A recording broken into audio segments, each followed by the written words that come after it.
রংপুরের পীরগাছায় অ্যানথ্রাক্সের উপসর্গ নিয়ে দুজন মারা গেছেন। একই সময়ে অ্যানথ্রাক্স রোগে উপজেলার 4টি ইউনিয়নে অর্ধশত ব্যক্তি আক্রান্ত হয়েছেন।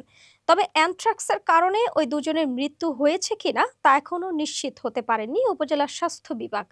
তবে ঘটনাস্থল থেকে অসুস্থ গরুর মাংসের নমুনা পরীক্ষা করে অ্যানথ্রাক্স শনাক্ত করেছে প্রাণী সম্পদ বিভাগ। সরকারের রোগতত্ত্ব, রোগ নিয়ন্ত্রণ ও গবেষণা প্রতিষ্ঠানের বিশেষজ্ঞ একটি দল গতকাল শনিবার রংপুরে আসেন। আজ রবিবার তারা ঘটনাস্থলে গেছেন। মারা যাওয়া দুজন হলো উপজেলার পীরগাছা ইউনিয়নের আব্দুর রাজ্জাক ও পারুল ইউনিয়নের আনন্দী ধনিরাম গ্রামের কমলা বেগম। পীরগাছা উপজেলা স্বাস্থ্য ও পরিবার পরিকল্পনা কর্মকর্তা মোহাম্মদ তানভীর হাসনাত প্রথম আলোকে বলেছেন, অ্যানথ্রাক্সের বিষয়টি বেশ কয়েকদিন ধরেই আলোচনা হচ্ছে। মাসখানেক আগে কিছু গবাদি পশুর শরীরে এ রোগের উপসর্গ দেখা দেয় ও গবাদি পশুরা মারাও যায়।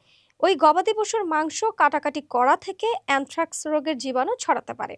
পরে প্রাণী সম্পদ বিভাগ নমুনাগুলো পরীক্ষা করে গত সপ্তাহে জানিয়েছেন মাংসে অ্যানথ্রাক্সের জীবাণু পাওয়া গেছে। যে রোগীরা হাসপাতালে যাচ্ছেন তাদের চিকিৎসা দেওয়া হচ্ছে। এখনো পর্যন্ত 10 থেকে 12 জন রোগী অ্যানথ্রাক্সের চিকিৎসা নিয়েছেন বলে দাবি করেছেন এই কর্মকর্তা। তবে পীরগাছা সদর, তাম্বুলপুর, ছাওলা ও পারুল ইউনিয়নে ঘুরে অন্তত অর্ধশত রোগীর তথ্য পাওয়া গেছে।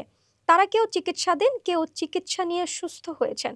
আক্রান্ত ব্যক্তিরা বলছেন 2 মাস আগে উপজেলায় অ্যানথ্রাক্স রোগের উপসর্গ দেখা দেয়। তাদের অভিযোগ, স্বাস্থ্য বিভাগ সময়মতো পদক্ষেপ না নেওয়ায় উপজেলার বিভিন্ন ইউনিয়নে অ্যানথ্রাক্স ছড়িয়ে পড়েছে। উপজেলা স্বাস্থ্য কমপ্লেক্সের চিকিৎসক ও স্থানীয় ব্যক্তিদের সঙ্গে কথা বলে জানা গেছে, সেই নখটা ধীরে ধীরে ফুলে যায়। ফুলে যাওয়ার পর 1 সপ্তাহের মধ্যে সে মারা যায়। আমরা মনে করছি জব করলে খাইলে কিছু হবে না, আমরা রোগ অত বুঝি নেই আগে।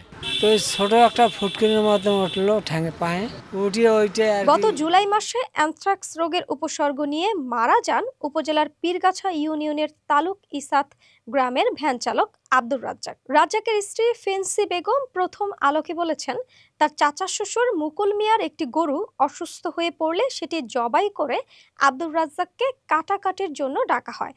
মাংস কাটাকাটির জন্য রাজ্জাকের একটি আঙুল কেটে যায়। পরে বিকেল থেকে রাজ্জাকের জ্বর শুরু হয়। একই সঙ্গে হাত, কানের নিচ ও বুক ফুলে যায়। 3 দিন পর রাজ্জাক রংপুরের একটি বেসরকারি ক্লিনিকে মারা যান।